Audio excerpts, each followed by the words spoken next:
Hi, this is Glenda. I've been a bit short of ideas of what to do for a video, and for quite a while I've been wanting to have a craft group at my house, and it's never really quite happened. And then it occurred to me I could have a virtual craft group because a lot more people watch these videos than I could ever fit in my home. And I thought, well, I could do some of the prep as though I was having a craft group, and if it happens one day, well, I'll have all this prep already done. But if you're running a group at all yourself, maybe you could get some ideas from it of themes to have at your group. The monthly group I go to is one where most people are experienced card makers, and we all take our own kit. So we get a bit of warning ahead of the sorts of things to take. So I thought I'd go a little bit that way, but equally, because I thought it would, to have it in my home means I've got the stuff already, so I wouldn't have to do as much prep as if I was going out somewhere to do it, because I've got the stamps and things. So I was thinking, make some cards as idea starters, because people want to do their own thing. They have their own styles and they'll have their own stamps and that sort of thing. So I thought, here's the first one, and it's black. So what qualifies for this can be black and white. It can be colour on black, but the focal has to be black. So you've got to think black when you see it, sort of thing, to fit in. I mean, obviously nobody has to stick to it, but this would be the theme of it. So obviously a lot of black and white, but as I say, you can have colour on black as long as it's mostly a black card. If this makes sense. Shades of grey are okay too.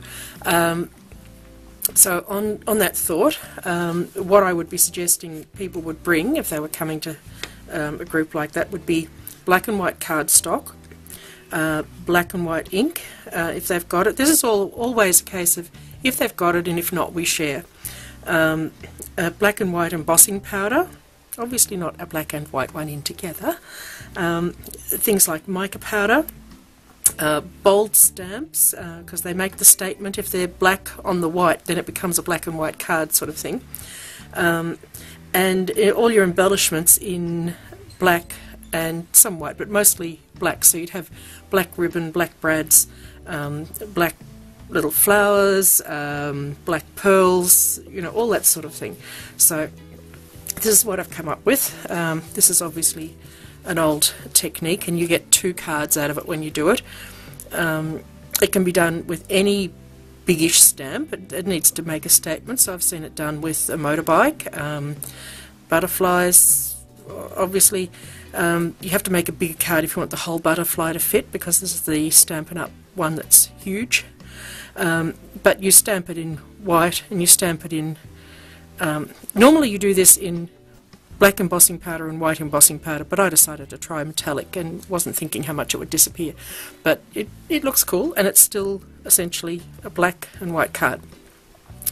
Yeah, so you do one with black on white, one with white on black, cut them in half, and you've got 2 cards. So that's one thought. And you can do that. I saw somebody do it with just a sentiment. So they had it sort of staggered instead of lined up perfectly. They had one of them here and then the other one sort of a bit higher. There's all sorts of ways you could combine that idea. The next one's another one that's been around for a while, where you cut all your layers, your white layers, you put them on top of each other with repositionable tape, and you stamp once. Then you mat all your layers onto another colour, in this case black. And I should have pressed a little bit harder. You shouldn't get this halo at all where it misses. Maybe I should have had slightly wider mats, especially for that stamp. But that's another idea. It's just a sample. Then, I mean, that's one I had the other day when I was playing, and it's you stamp in grey, you're embossing in gold, and colouring in black, but it fits the black and white criteria. It's on black matting, so that qualifies. Now this one, you stamp it, then you dry emboss it, and it's matted, so again it fits the black and white. Most of these have been cased from internet, Pinterest, wherever, because that's what I do. So then I had a go at colour on black. So this one is white embossing, and then I coloured with alcohol marker on the top, which is fairly foolproof except for flakes of embossing powder. But that's one way to get colour on it. I did try the Black Magic technique where you stamp in white ink and then colour with pencils, and mine looked so shocking I'm not even going to include it. This one is mica powder, so you stamp in Versamark and then you put you dust your mica powder onto it, Pearlex or something like that. This was a Lindy's one, so that's another way to get colour on black.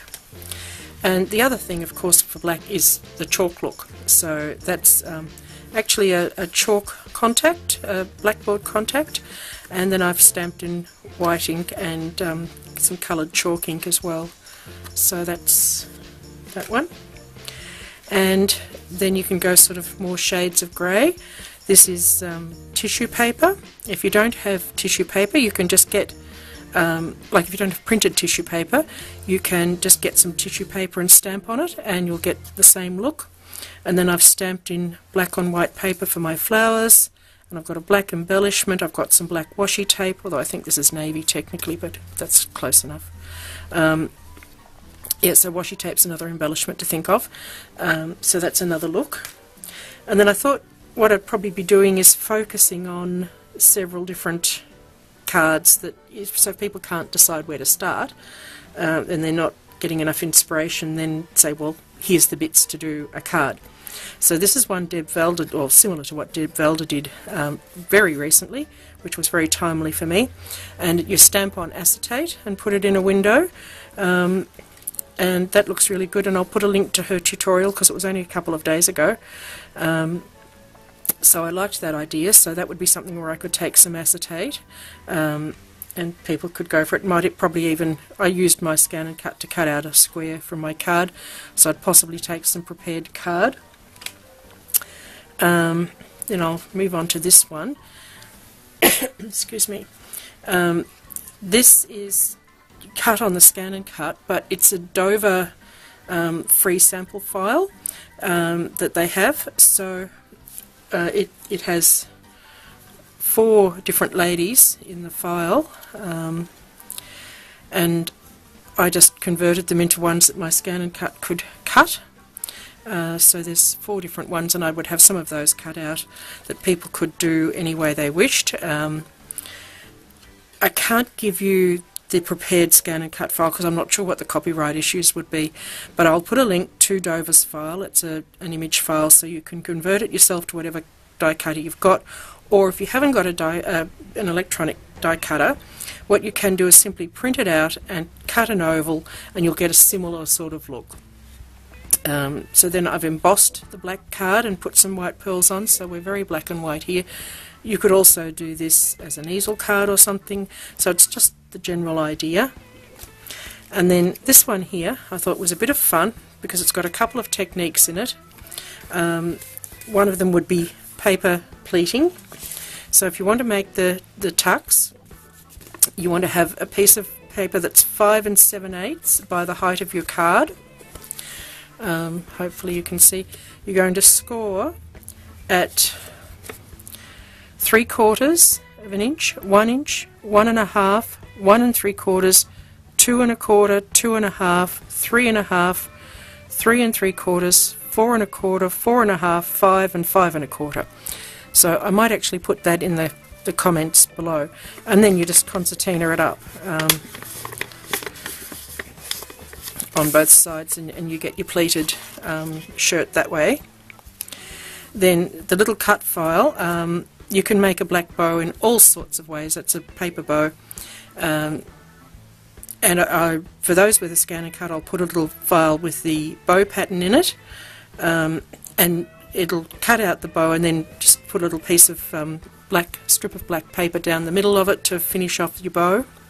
And then these little buttons, I'll sit down for this,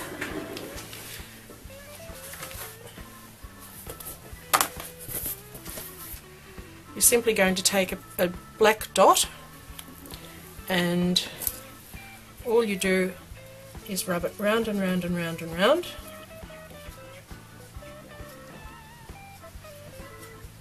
A lot of people are doing this and they're calling it faux brads. And then if you want to, you can put Versamark on that and emboss it with clear embossing, or any colour you like. And I didn't for that because I thought, well, the matte ones are going to look better on this, and I put mine on with hot glue so they did help keep their shape a little bit. So that has a couple of different techniques in it for those who perhaps haven't done much of this sort of playing. But that's super simple and completely cheap. So that's sort of where I got to with all of this. My virtual craft group. If you do have a craft group and you try this, let me know. I'd love to know how it comes out for you. And I'm going to try and do a little series of these and just see how I go. It's similar to what I do anyway, sort of getting into something and experimenting.